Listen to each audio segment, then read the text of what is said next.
इस कार्यक्रम के पुण्यार्चक हैं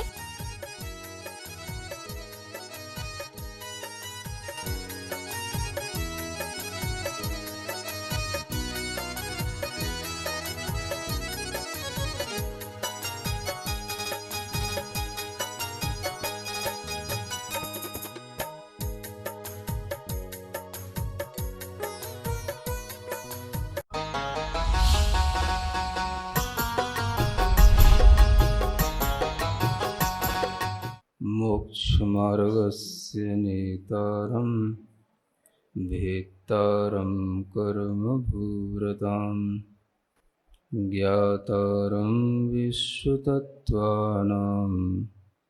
वन्दे तद्गुणलब्धये। देवादिदेव आदिम तीर्थंकर श्री ऋषभनाथ भगवान की, वर्तमान शासन नायक श्री वर्धमान महावीर भगवान की, परम पूज्य आचार्य गुरुवर श्री विद्यासागर जी महाराज जी की। तत्वार सूत्र ग्रंथराज में तृतीय अध्याय के सूत्रों का विवेचन चल रहा है। अभी केवल इस पर ही फोकस करें। ये एक बड़ा जम्बू द्वीप है जिसमें कल आपसे कहा जा रहा था कि इस जम्बू द्वीप की हम दो दिशाएं निर्धारित कर रहे हैं, एक नीचे की ओर और एक ऊपर की ओर। तो जब भी हम जम्बू द्वीप या जम्बू द्वीप के अंदर कोई भी विधेय आदि क्षेत्र या किसी भी तरह के जहाँ कहीं पर भी जिनायतन इत्यादि बने हुए हैं, उनकी दिशा का निर्धारण इस तरह से रहता है। नीचे की ओर ये दक्षिण दिशा है, ऊपर की ओर ये उत्तर है, उधर पूरब हो जाएगी और इधर की तरफ पश्चिम हो जाएगी। तो इसी दिशा क्रम से हम जब नीचे की ओर देखते हैं तो सबसे नीचे जो आपसे चर्चा कर रहा था कि यह भरत क्षेत्र है और इस भरत क्षेत्र को विभाजित करने वाला ये जो बीच में लाइन पड़ी है, इसी को आप एक पर्वत समझ लें। ये हिमवन पर्वत हो गया। तो ये पहला ये हिमवन पर्वत है। दूसरा, फिर इस हिमवन पर्वत के बाद में दूसरा क्षेत्र आ जाता है हैमवत क्षेत्र। तो इस हैमवत क्षेत्र के आगे का जो पर्वत है वो हो जाएगा महाहिमवान पर्वत। ये दूसरे नंबर का ये पर्वत समझ लें, एक लाइन, एक बड़ा पर्वत है। फिर इसके बाद में भरत, हैमवत, ये हरि समझ लें। इसको क्या समझ लें? हरि क्षेत्र है ये। और इसको भी विभाजित करने वाला ये जो पर्वत है ये निषद पर्वत है। ठीक है ना? ये बीच का जो बहुत सारा पोर्शन छोड़ा हुआ है, यह आपको अभी बताया जाएगा कि इसी में बीचों बीच में सुमेरु पर्वत और उसी में विधेय आदि क्षेत्र हैं, जो भी थोड़ा सा बताने की कोशिश करेंगे। ये निषद पर्वत हो गया, ये पूरा फिर विधेय क्षेत्र हो गया। इस विधेय क्षेत्र के बाद में फिर ये लाइन आई, ये पर्वत हो गया, ये नील पर्वत हो गया, है ना। विधेय के बाद में क्षेत्र आएगा, रम्यक क्षेत्र आ गया। और फिर उसके बाद में ये जो पर्वत आया यह रुक्मी पर्वत आ गया। और फिर उसके बाद में हैरण्यवत ये क्षेत्र आ गया। और उसके बाद में ये जो पर्वत आया ये शिखरणी पर्वत आ गया। और इसके अंत में ये जो क्षेत्र बना ये भरत क्षेत्र की तरह ऐरावत क्षेत्र ये बन जाता है। ये 6 पर्वत हो गए, 1, 2, 3, 4, 5 और 6। ये जो लाइनें दिख रही हैं ये पर्वतों की लाइनें हो गई। अब अगर आपसे कहा जाए कि हर एक क्षेत्र की संरचना देखते हुए ये भी जान लें कि इस जम्बूद्वीप के बाहर क्या है, ये पूरा सब लवण समुद्र है। तो इससे ये भी हम समझ सकते हैं कि जो भरत क्षेत्र है, भरत क्षेत्र के नीचे दक्षिण दिशा में क्या लवण समुद्र छू रहा है। इधर हम देखेंगे तो ये भी लवण समुद्र छू रहा है, इधर की तरफ देखेंगे पूरब दिशा में वो भी, और पश्चिम दिशा में भी लवण समुद्र है। ऊपर की ओर जब हम देखेंगे तो ये भरत क्षेत्र की अपेक्षा से उत्तर दिशा कहलाएगी। अभी दिशाओं का इस तरीके से समझना। भरत क्षेत्र की उत्तर दिशा में पहला पर्वत हुआ कौन सा? हिमवन पर्वत। कौन सा पर्वत? हिमवन पर्वत। अब हम जब भरत क्षेत्र के बाद में हेमवत क्षेत्र की चर्चा करेंगे तो ये हेमवत क्षेत्र है, ये दूसरे नंबर का तो इस हेमवत क्षेत्र के दक्षिण दिशा में क्या हुआ? हिमवन पर्वत, है ना। और उत्तर दिशा में क्या हुआ? महाहिमवान पर्वत। ऐसे जो शास्त्रों में लिखा रहता है वो आपको ऐसे समझ में आएगा जब आप इस तरीके से समझने की कोशिश करें, है ना। तो दो दिशाएं तो इसकी ये पर्वतों से छू रही हैं, है ना, और बाकी का ये जो है इधर दोनों तरफ समुद्र है, इस तरह से। फिर दूसरे के बाद ये तीसरे नंबर का क्षेत्र आया, भरत हेमवत हरि क्षेत्र आया।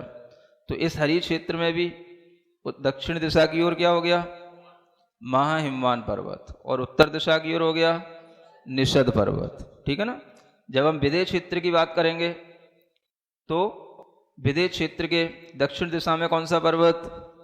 निषद पर्वत। उत्तर दिशा में नील पर्वत, ठीक है ना। माने विदेह क्षेत्र एक तरफ निषद पर्वत से घिरा है, एक तरफ नील पर्वत से घिरा है, और दोनों तरफ पूरा पश्चिम में तो समुद्र है।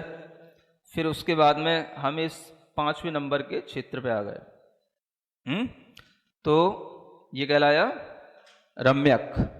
ये रम्यक क्षेत्र की दक्षिण दिशा में क्या है? नील पर्वत। उत्तर दिशा में क्या है? रुक्मी पर्वत, है ना। तो ये रुक्मी पर्वत हो गया। ये 6वें नंबर का क्षेत्र आ गया। अब कौन सा? हिरण्यवत। इसके दक्षिण दिशा में क्या है? रुक्मी पर्वत। उत्तर दिशा में क्या है? शिखरी पर्वत, ठीक है ना। अब ये 7वें नंबर का क्षेत्र आ गया, ऐरावत क्षेत्र। ऐरावत क्षेत्र के दक्षिण दिशा में क्या है? शिखरणी पर्वत, है ना। उत्तर दिशा में क्या है?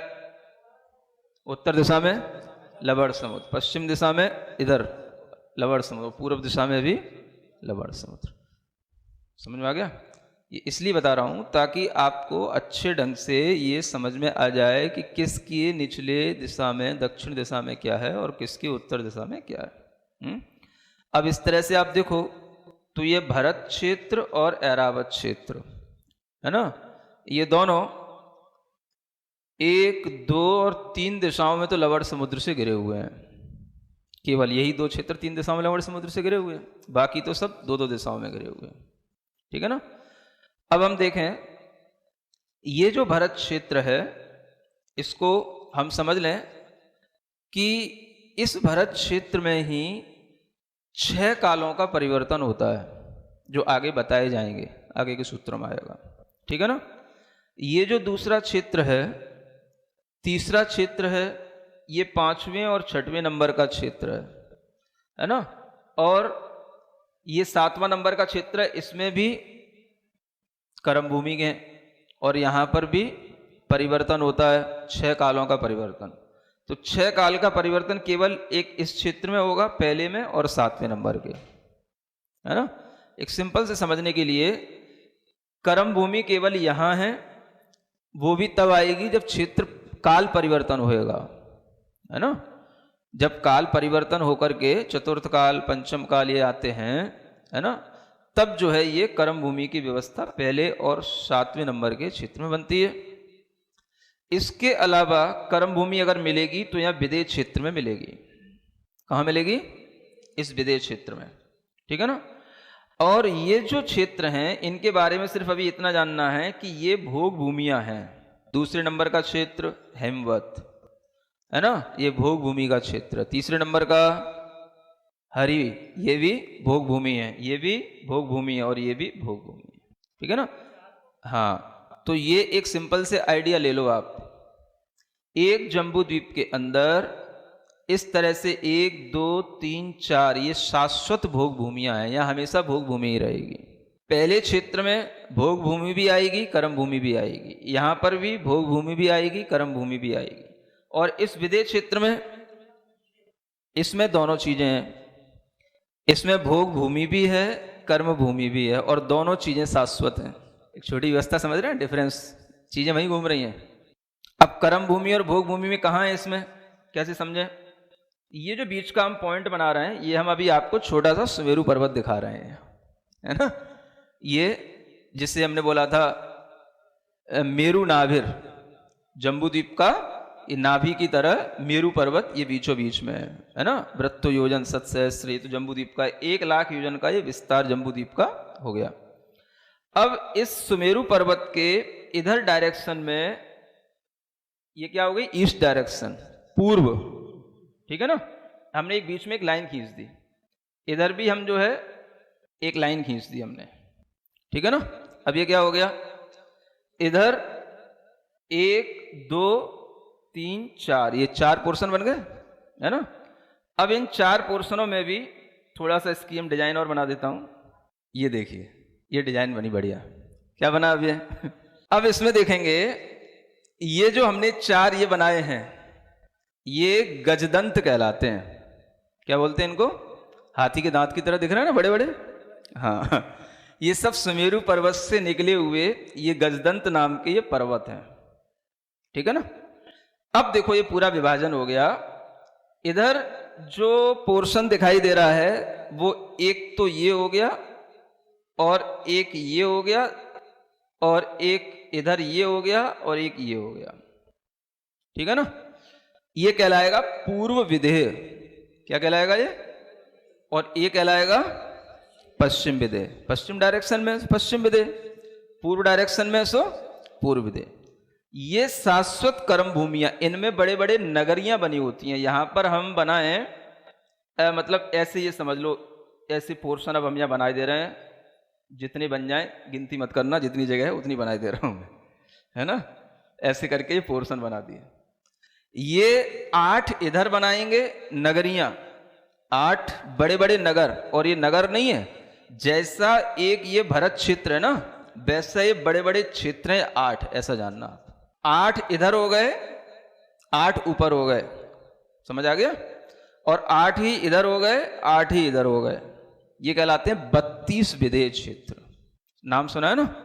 इन विदेह क्षेत्रों में हमेशा कर्म भूमि ही का ही वातावरण रहता है, इसीलिए इनको विदेह क्षेत्र कहा जाता है।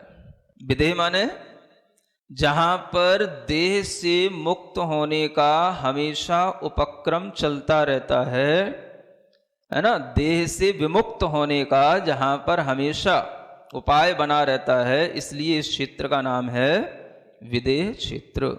यहां पर रहने वाले लोग कभी भी अपनी साधना से केवल ज्ञान प्राप्त करके मोक्ष प्राप्त कर सकते हैं, और इन क्षेत्रों में तीर्थंकर भी अवश्य रहते हैं। सभी क्षेत्रों में रहें जरूरी नहीं, लेकिन कुछ क्षेत्रों में तीर्थंकर भी अवश्य मिलेंगे। और कम से कम जब इसके 4 पोर्शन बन गए, 1 2 3 4, तो इधर भी 8 हैं, है ना। 8 क्षेत्र नीचे, 8 ऊपर हैं, तो इन 8 में से कम एक जगह पर एक तीर्थंकर जरूर होंगे। यहां पर भी, यहां पर भी, यहां पर भी, यहां पर भी। ये इसलिए इस क्षेत्र का नाम विदेह क्षेत्र है। प्रत्येक क्षेत्र और प्रत्येक पर्वत, इसका भी अपना एक सार्थक नाम है। भरत क्षेत्र है, आपको बताया था कि भरत नाम के क्षत्रिय राजा जो सबसे पहले होते हैं, उनके कारण से इसका नाम भरत क्षेत्र पड़ता है ना। दूसरा, जो ये भरत के बाद में हैमवत क्षेत्र आता है ना। ये हैमवत क्षेत्र, ये भी अपने आप में जो हिमवान पर्वत है उसके निकट दोनों ओर से घिरा होने के कारण से हैमवत क्षेत्र होता है। ये हरि माने होता है सिंह के समान शुक्ल वर्ण का, ये क्षेत्र यहां पर रहने वाले लोगों का रंग होता है, इसलिए इसको हरि क्षेत्र कहा जाता है। ये विदेह हो गया, और ये हो गया रम्यक, जहां पर है ना भोग भूमि है, रमणीय स्थान है, इसका नाम रम्यक है। और ये यहां पर भी जो है अच्छे हिरण्य के समान माने स्वर्ण के समान रंग वाले यहां पर भी लोग रहते हैं, इसलिए इसका नाम हिरण्यवत है। और ये ऐरावत, जैसे भरत क्षेत्र का राजा होता है चक्रवर्ती, उसी तरीके से यहाँ के भी चक्रवर्ती का नाम ऐरावत होएगा, तो उसके नाम से ऐरावत क्षेत्र होएगा। इसी तरह से पर्वतों के विषय में भी हिमवन माने हिम से घिरा हुआ है, ये छोटा हिमवन कहलाता है, बड़ा हिमवन हिमवान महाहिमवान है ना। यहाँ पे छोटा है, ये बड़ा है, यहाँ कम बर्फ होगी या ज़्यादा होगी, ठीक है ना। हिमवन, महाहिमवन, निषद, निषद का मतलब होता है जहाँ पर आकर के देव देवियां क्रीड़ा करें, उसका नाम है निषद पर्वत। नील पर्वत, ये बिल्कुल जैसे मयूर का कंठ होता है नील वर्ण का, ऐसे रंग का होता है, इसलिए इसका नाम है नील पर्वत, है ना। रुक्मी पर्वत ये चांदी की तरह होता है, सफेद, इसलिए इसका नाम है रुक्मी पर्वत। और इस पर बहुत सारे शिखर बने होते हैं, कूट बने होते हैं, इसलिए इसका नाम है शिखरी पर्वत। ऐसा भी प्रत्येक पर्वत और प्रत्येक क्षेत्र के बारे में नाम के अनुसार उनकी छोटी छोटी निरुक्ति के अर्थ से जानकारी लिए रहना, ठीक है ना। अब यहाँ हमने विदेश क्षेत्रों में कर्म भूमि तो बता दी, अब यहाँ भोग भूमि कहाँ है। अब ये जो पोर्शन आपको दिख रहा है ये और ये, यही भोग भूमि का क्षेत्र है। जो दक्षिण दिशा में है उसको कहते हैं देवकुरु, और जो उत्तर दिशा में है उसको बोलेंगे उत्तर कुरु। इसी में ये और समझ लो कि ये जो उत्तर कुरु क्षेत्र है, इसके इस पॉइंट पर इधर इस दिशा में यहां होता है जम्बू वृक्ष, जिसके नाम पर इस द्वीप का नाम पड़ता है जम्बू द्वीप। ये जम्बू वृक्ष होता है, और इधर जो है इस दिशा में होता है शालमली वृक्ष। ये भी चैत्य वृक्ष होते हैं, इनका भी विस्तार बहुत बड़ा बड़ा होता है, और इनके परिवार वृक्ष होते हैं, और इनकी भी जो है सभी अकृत्रिम रचनाएं हैं, और यहां पर भी सब देवों का रहना होता है। आया समझ में। अब हम आपको कल जो चीज बताई थी लोगों की समझ नहीं आई, थोड़ा सा इसी भरत क्षेत्र को और जो है ज्यादा डिस्क्राइब करते हैं। ये दिख रहा है आपको अभी भरत क्षेत्र, ये बड़ा है ना, ये थोड़ा सा बड़ा बना है। कल आपसे कह रहा था ये धनुषाकार भरत क्षेत्र बनाओ। अब इसके बीच में एक लाइन डालने को बोला था, ये वाली लाइन, बीच की लाइन, ठीक है ना। ये है विजयार्ध पर्वत। कौन सा पर्वत? विजयार्ध पर्वत है, ठीक है ना। ये है गंगा नदी, ये है सिंधु नदी। इस विजयार्ध पर्वत और ये गंगा और सिंधु नदी के कारण से इस भरत क्षेत्र के 6 खंड हो गए, ठीक है। 1 2 3 4 5 6, ये कहलाता है पूरा 60 खंड। 6 खंडों का राजा जो चक्रवर्ती होता है वो ये 6 खंड है। इनमें ये रहता है आर्य खंड। तो अब बाकी के ये बचे 5 मिलेच्छ खंड होते हैं, 1 आर्य खंड होता है। इसी में यहां पर इस मिलेच्छ खंड के यहां बीचों बीच में इधर जो है वृषभाचल पर्वत होता है। इस वृषभाचल पर्वत पर ही चक्रवर्ती जो है, ये विजयार्ध पर्वत होता है, इसमें बड़ी बड़ी गुफाएं होती हैं, बहुत अंधकार होता है, बड़े बड़े कपाट होते हैं, ये केवल चक्रवर्ती ही खोल पाता है। और उसमें मतलब कि खोलने के बाद उसमें इतना धुआं निकलता है कि उसे 6 महीने बैठ के वहां इंतजार करना पड़ता है, इतनी वहां से मतलब हवा निकलती है। तो उसके बाद में ये विजयार्ध पर्वत को क्रॉस करके इन मिलेच्छ खंडों में पहुंचता है। तो यहां पर जो है उसकी चक्रवर्ती की विजय इस विजयार्ध पर्वत को पार करने पर माने आधी विजय उसने कर ली, इसलिए इस पर्वत का सार्थक नाम क्या है? विजय अर्ध, माने आधी विजय हो गई चक्रवर्ती की, इसलिए इस पर्वत का नाम है विजयार्ध। और नाम लिखता है वो जिस पर्वत पर, उसका नाम होता है वृषभाचल पर्वत। वो ये बना हुआ होता है जिस पर वो चक्रवर्ती, हर चक्रवर्ती है ना, अब शांतिनाथ, कुंथुनाथ, अरयनाथ भी चक्रवर्ती हुए, वो सब इसी तरीके से सब क्षेत्रों की विजय करके इसी पर्वत पर पहुंच के अपना नाम लिखते हैं। तो इस तरह से ये जम्बू द्वीप, ये भरत क्षेत्र है ना। अब ये जम्बू द्वीप जो था, ये अब आपके सामने जब 2.5 द्वीप का नक्शा आएगा तो ये जम्बू द्वीप इतना सा रह गया अभी। ये अब इस जम्बू द्वीप के दूने विस्तार को लिए हुए ये जो डॉट डॉट डॉट डॉट दिख रहा नीले नीले, ये सब क्या है? लवण समुद्र हो गया। फिर उसके अराउंड में लाइन खींची हुई है, ये हो गया धातकी खंड द्वीप। फिर उसके बाहर कालोदधी समुद्र, और उसके बाहर ये पुष्करार्ध द्वीप हो गया। ये 2.5 द्वीप होते हैं। अब जम्बू द्वीप जब ये है तो ये सुमेरु पर्वत हो गया। जैसे यहां एक सुमेरु पर्वत होता है, वैसे ही जब आप इस धातकी खंड द्वीप में आएंगे तो यहां पर भी एक ऐसा सुमेरु पर्वत है, और इधर भी एक ऐसा सुमेरु पर्वत है। एक छोटा मोटा मोटा आइडिया है ना, सुनते रहते हो ना, 5 मेरु होते हैं। फिर जब इधर आप पुष्करार्ध द्वीप में आओगे तो एक मेरु यहां है और एक मेरु यहां है, ठीक है ना, हो गए ना 5 मेरु।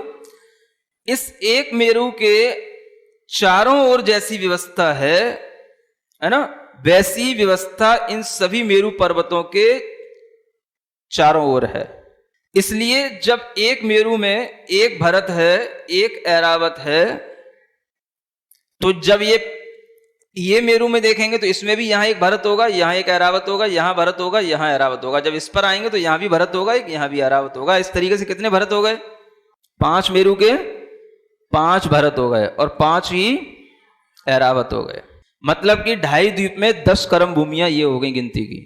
फिर जब हमने कर्म भूमियों की बात की तो ये शाश्वत कर्म भूमियां ये भी हैं, एक विधेय के, एक मेरू पर्वत के साथ कितनी कर्म भूमियां हैं? 32, ठीक है ना। तो इसी तरीके से इधर भी इस मेरू के साथ भी 32 होंगी, इसके साथ होंगी, इसके साथ होंगी, इसके साथ होंगी। 32 में आपको 5 से गुणा करना है। कितने हो गए? 160। तो ये 160 कर्म भूमियां होती हैं। और 5 भरत और 5 ऐरावत की कर्म भूमियां और मिला लें तो कितनी हो गई? 170, 170 ये कर्म भूमियां टोटल हो जाती हैं, जहां पर तीर्थंकर हो सकते हैं, एक साथ भी हो सकते हैं। और एक साथ भी ये तीर्थंकरों का अवस्थान आदित्यनाथ भगवान के समय पर रहा है, जो आपको पहले बताया गया। इतनी जानकारी के साथ में अब आप ढाई द्वीप में बताए जाने वाले जो 458 जिनालय थे, जिनकी चर्चा हमने कल की थी, अब आप थोड़ा सा देखेंगे इस मैप के हिसाब से तो आपको अच्छा समझ में आ जाएगा। अब हमें बताओ वो गिनती। कल आपको बताया था, सबसे पहले वक्षार पर्वतों का उल्लेख किया था, है ना। एक चीज और बता देता हूं, ये वक्षार पर्वत कहां है? ये जो कर्म भूमियां हैं विदेश क्षेत्र की, जो 8 नगरियों का विभाजन हो रहा है, उनमें जैसे देखो एक पूरे जम्बू द्वीप में 7 क्षेत्र हैं, तो 7 क्षेत्रों के विभाजन के लिए 7 अपने 6 पोर्शन चाहिए पड़े, 6 पर्वत चाहिए पड़े, ठीक है ना। इधर 8 चीजों के विभाजन के लिए 4 तो वक्षार पर्वत होते हैं और 3 विभंग नदियां होती हैं, तो 7 चीजों से 8 पोर्शन बन जाएंगे। ये ध्यान रखो। इसमें क्या है? 4 तो वक्षार पर्वत हैं यहां, और एक एक पर्वत पर एक एक जिनालय बने हुए होंगे, और 3 बीच में विभंग नाम की नदियां होती, विभंग नदियां बोलते हैं। तो इस तरीके से इधर है और वैसे ही इधर है। वक्षार पर्वत एक मेरू संबंधी 16 हो गए, तो 5 मेरू संबंधी 80 हो गए, ठीक है। फिर आपसे कहा था 20 और जोड़ लेना। उसमें क्या जोड़ना? ये है गजदंत पर्वत। ये जो गजदंत पर्वत है ना, इन पे भी एक एक जिनालय होते हैं, बहुत सारे कूट बने होते हैं। उन कूटों में जो सिद्धायतन कूट होता है उस पर एक जिनालय होता है। तो ये 4 पर्वत हैं, ये 4 दिश, ठीक है ना। इन 4 पर्वतों पर एक एक जिनालय इन पर होता है, देख रहे हैं ना गजदंत। तो एक मेरू संबंधी ये 4 गजदंत हो गए, तो 5 मेरू संबंधी 20 गजदंत हो गए, ठीक है ना। नोट करते जाना। उसके बाद में आपको बताया था रुचक वर पर्वत। अब वो पर्वत तो ढाई द्वीप के बाहर जो 13वें नंबर का पर्वत है उसका नाम है रुचक वर पर्वत, ठीक है ना। तो उस रुचक वर पर्वत पर भी 4 जिनालय 4 दिशाओं में होते हैं, तो वो नोट कर लो, वो वहां हो गया, ठीक है। 11वें नंबर का द्वीप पड़ेगा जिसका नाम है कुंडलवर द्वीप, तो उस पर भी 4 जिनालय होते हैं 4 दिशाओं में, तो उसके 4 काउंट करो। फिर मानसोत्तर पर्वत, ये जो ढाई द्वीप का विभाजन करने वाला, जहां से ढाई द्वीप रह गया, यहां पर एक पर्वत होता है, यही जो है ढाई द्वीप इधर और बाकी के सब द्वीप समुद्र अलग, है ना। तो ये एक मानसोत्तर पर्वत, ये भी एक गोलाकार होता है जो ढाई द्वीप को विभाजित करने वाला होता है। तो उसके ऊपर भी 4 दिशाओं में 4 जिनालय हो गए। कितने हो गए? 4 दिशाओं के 4 जिनालय, 4 ही हो गए ना अभी तो, है ना, ऐसा। फिर आगे कुलाचल पर्वत 6 हैं, इन पे भी एक एक जिनालय बने हुए हैं सभी कुलाचल पर्वतों पर, ठीक है ना। अब ये सभी कुलाचल पर्वत एक यहां पर हैं, मतलब एक एक पर एक एक जिनालय बने हुए हैं। तो एक जम्बू द्वीप में एक मेरू संबंधी कितने हैं? ये 6 हैं, तो 5 संबंधी कितने हो जाएंगे? 30 हो गए ना। तो ये कुलाचल पर्वत हो गए, ठीक है ना। फिर आगे इस्वाकार पर्वत, ये कहां होते हैं? ये होते हैं धातकी खंड द्वीप में, है ना, जहां पर इन द्वीपों के अंदर जो धातकी खंड द्वीप है उसका विभाजन करने वाले, है ना, ये इस्वाकार पर्वतों के माध्यम से ये धातकी खंड द्वीप का विभाजन होगा ऊपर की ओर और नीचे की ओर। ये तो ये इस्वाकार पर्वत भी 4 होंगे, धातकी खंड द्वीप के में भी और इधर पुष्करार द्वीप में भी, इसके विभाजन करने वाले पर्वत हो जाते हैं। तो इस तरीके से ये 4 हो गए। फिर देवगुरु उत्तर गुरु, तो यही हो गया, ये देवगुरु हो गया, ये उत्तर गुरु हो गया। इसमें भी जो ये वृक्ष हैं इन्हीं को अलग से एक एक जिनालय के रूप में कहा होगा, है ना। तो ये 5 दूनी 10 ये हो जाएंगे। और उसके अलावा जो नंदीश्वर द्वीप है 8वां द्वीप, वो हो गया कितने? 52 जिनालय और 5 मेरू संबंधी, एक एक मेरू पर 16 जनालय होते हैं, तो 16 पंजे 80 ये हो गया, है ना। मेरू कैसे बताएं यहाँ, ऐसे ही समझ लो अब, ठीक है ना। एक मेरू पर जो विस्तार है एक मेरू का भी, वो भी 1 लाख योजन ऊंचाई का है, ठीक है। तो उसमें 4 उसके पोर्शन है, 4 वन हैं। पहला कहलाता है भद्रशाल वन, हेमार्जुन तपनीय वैडूर्य रजत हेममयाह। हाँ, अब ये पर्वतों के बारे में ही बताया जा रहा है ना। पर्वत कौन से, हिमवन, महाहिमवन, ये जो 6 कुलाचल पर्वत हैं, इन्हीं के बारे में बताया जा रहा है कि ये किस मय हैं, किसके बने हुए हैं, कैसे बने हुए हैं, इनके रंग क्या हैं। तो कहते हैं हेम माने होता है सोना, स्वर्ण, है ना। तो ये स्वर्णमय है, मय सबके साथ में जोड़ लेना, मैं जानते हो उस मय माने उसी जैसा बिल्कुल।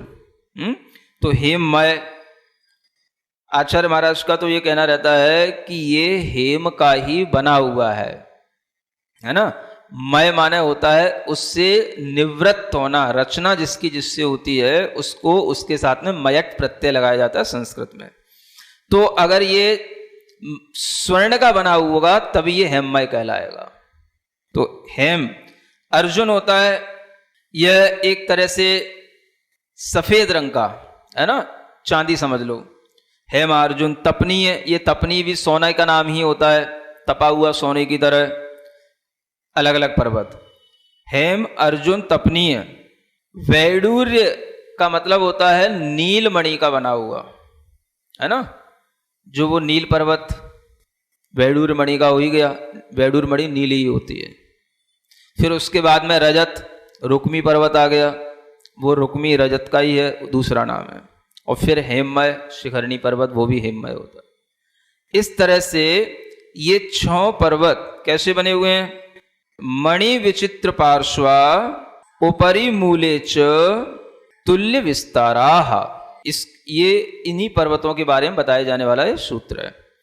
तो इसी को बता रहा था कि ये पर्वत मणि विचित्र पार्श्वा, पार्श्व का मतलब होता है बगल का भाग, माने प्रत्येक पर्वत का ये पार्श्व भाग ये कहलाता है, आजू बाजू का भाग ये पार्श्व भाग है। ये कैसा बना हुआ है, तो लिखा गया है मणियों से ये विचित्र है, माने अनेक प्रकार की मणियों से नाना प्रकार की आभा वाला बना हुआ है। अनेक तरह की इसमें विचित्र अनेक तरह की इसमें मणियां खचित हैं।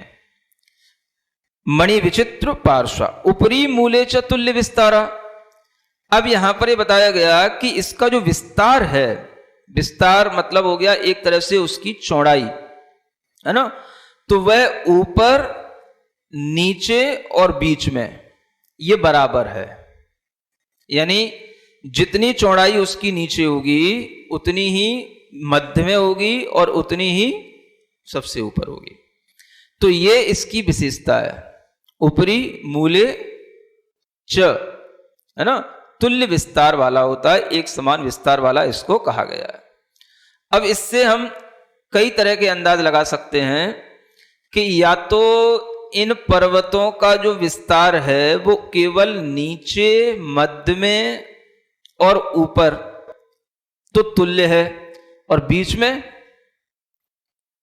नीचे और बीच के बीच में भी कुछ होता है, और बीच और ऊपर के बीच में भी कुछ होएगा। तो उनकी उसमें जो संरचना है वो कुछ भी हो सकती है, लेकिन नीचे, मध्य में और ऊपर ये जो है वो तुल्य विस्तार के साथ होगा, माने उनका विस्तार एक समान होगा, ऐसा इस सूत्र से अर्थ निकलता है।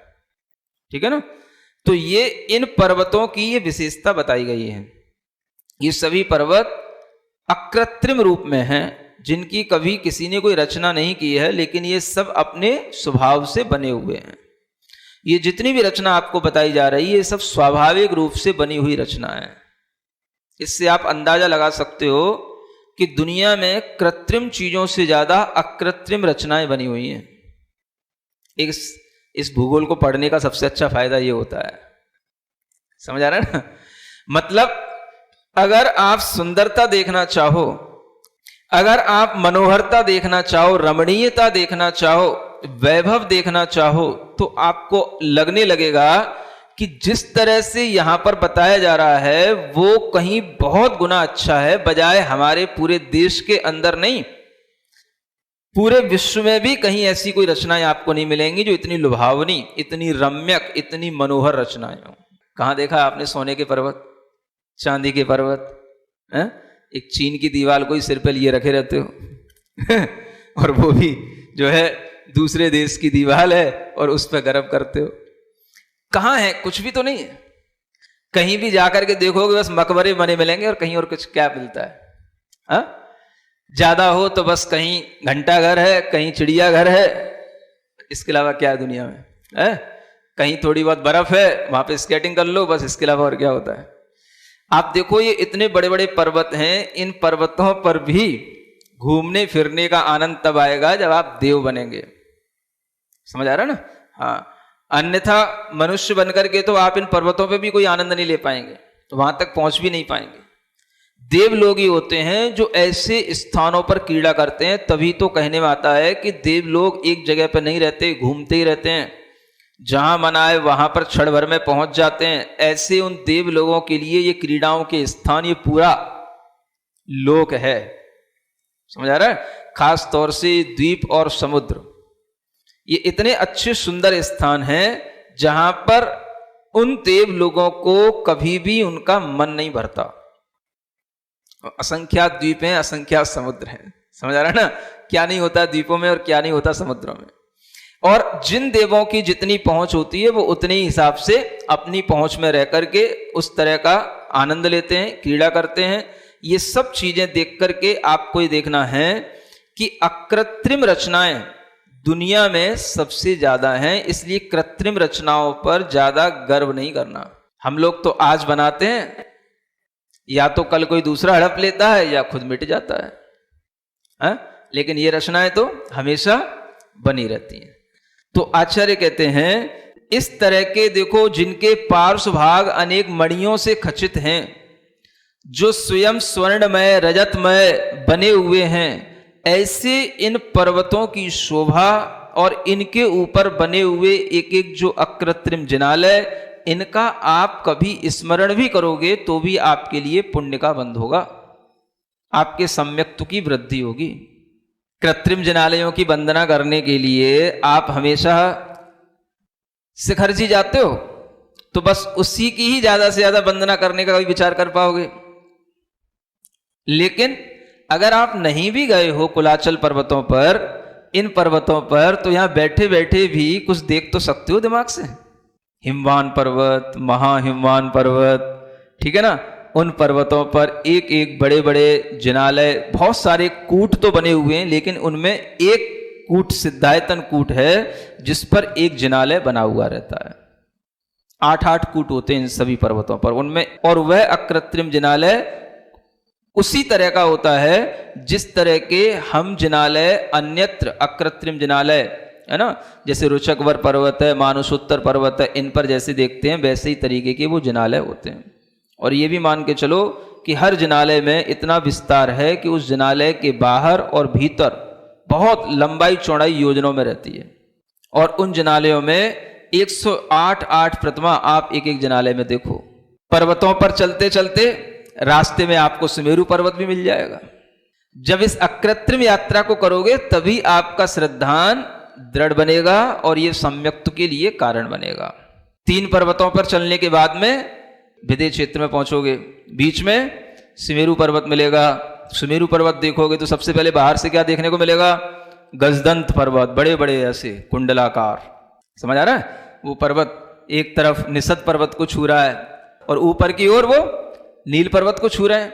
तो ऐसे इन पर्वतों पर अनेक कूट बने हुए हैं और उस पर जो है एक एक जिनालय बने हुए हैं, उस पर भी जाकर के आप अपना ध्यान लगाओ। फिर वहां से आओ देवगुरु, उत्तर गुरु, भोग भूमि में चले जाओ। ये क्या है? भोग भूमि। भोग भूमि में ये जिनालय बने हुए हैं। अब ये जिनालय भोग भूमि के लोगों के काम आते हैं या नहीं आते, इस विषय में कोई उल्लेख नहीं मिलता। हमें तो ऐसा लगता है ये केवल जिनालय बने हुए हैं, भोग भूमि तो एक स्थान है, वहां के लोगों के कोई काम के नहीं है। वो एक तरफ जो जिनालय हैं ये वृक्ष के रूप में भी बने हुए हैं और वो जो है देवकुरु उत्तर कुरु में बने हुए हैं, तो उनमें कोई भी वो जो वृक्ष हैं वो अपनी एक साइड में अलग बने हुए हैं, वहां तक भोग भूमि के लोग नहीं पहुंच सकते हैं। ऐसा नहीं है कि भोग भूमि के लोग वहां दर्शन करने जाते हैं, भोग भूमि में दर्शन करने की कोई आवश्यकता नहीं है। किसी भी तरीके का वहां पर कोई भी धर्म क्रिया का कोई वातावरण नहीं होता है भोग भूमि में, इसीलिए उसका नाम भोग भूमि है। तो इस तरह के जिनालयों पर वंदना करने वाले लोग या तो देवलोग होंगे या फिर रिद्धिधारी मनुष्य होंगे, और कोई नहीं जा सकेगा। ऐसे जिनालयों की वंदना आप यहां पर भी आंख बंद करके अपने श्रुत ज्ञान के माध्यम से अच्छे ढंग से कर सकोगे। करोगे तो लाभ आपको मिलेगा, और आप लाभ लोगे तो थोड़ा बहुत लाभ हमको भी मिल जाएगा। ठीक है ना? तो इतनी रचना बड़ी सुहावनी अच्छी रचना है, ये सबके मानस पटल पर अंकित होनी चाहिए। ऐसी चीजें जो ये जैन धर्म की विशेष मौलिक चीजें हैं, जो दुनिया में कहीं भी आपको सुनने पढ़ने को नहीं मिलेंगी। सिरिजिण वाणी जग कल्याणी, जग जन मदतम मोहरी, जणमण हारी गढ़हर हारी, जम जरा भव रोग हरी, तिथ्य राणम दिव्य झुणिम जो पड़ई सुणई मय्ये धारई, राणम सौख मणंतम धरिय, सासद मोक्ष पदम पावई, सासद मोक्ष पदम पावई।